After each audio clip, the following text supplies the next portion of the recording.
Alam nyo ba guys, na pwede palang basahin ang caption na pinopost natin sa ating mga Facebook account? Yes, yung mga pinopost natin, yung caption natin ay pwede pala siyang basahin.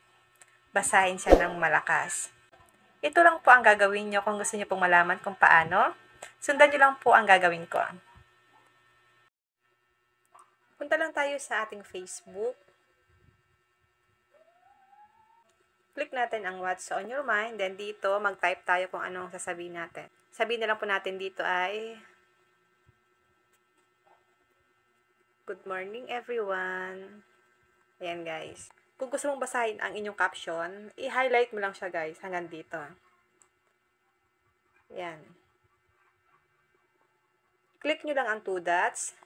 Then click nyo po ang read aloud.